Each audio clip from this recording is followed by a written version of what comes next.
It seems like Congress is always in gridlock, but can you get something done for victims?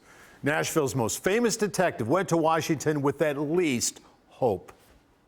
When the FBI closed the Lauren Agee case, this after the DeKalb County Sheriff's Department called her death accidental, that she somehow defied the laws of physics and gravity and fell into Center Hill Lake, her mom, Sherry Smith, was disappointed.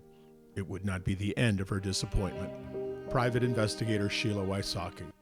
The FBI looked at the case. Sherry Smith sent the FBI a FOIA request, which is a Freedom of Information. They sent back a letter saying it will be 79 months before you're gonna get these files. She'll wait 7 years, so she said go ahead.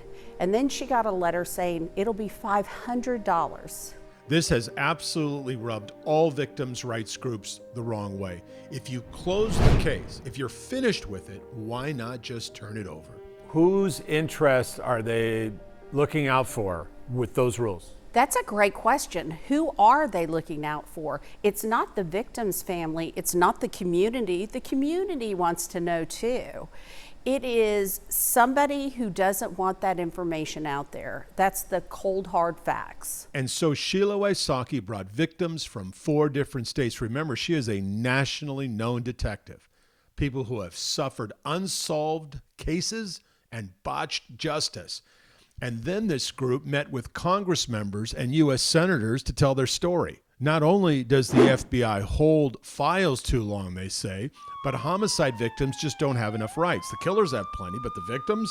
Wysocki says Congressman Scott DesJarlais has agreed to help, that his office will look at rewriting the Homicide Victims' Rights Bill to make sure it actually does what it promises to do, and even more. Not the only good news. The family says Congressman Mark Green has agreed to look into the family's complaint about FBI policy. That alone made it worth the trip for Lauren Agee's parents. We were hoping to discover what, if anything, Congressman Green discovers, but his spokesman says, unfortunately, this can't happen. Quote, Representative Mark Green's office does everything in its power to help constituents that come to us for casework help with the federal government. We cannot discuss individual casework with the press.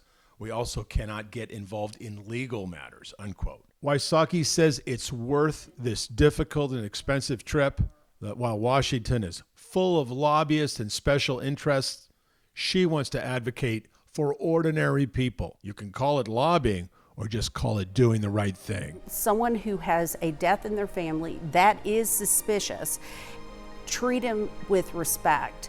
They've gone through the proper channels, done everything properly, and we're at our last stage of what is proper. We're asking them hat in hand. We're not there to berate, to accuse. We're asking for help. We'll stay in touch with Wysocki and the Agee family to see if they get any traction with the Homicide Victims Act or the releasing of the FBI file in a more timely fashion. I'm Dennis Ferrier, Fox 17 News, your Code Red station.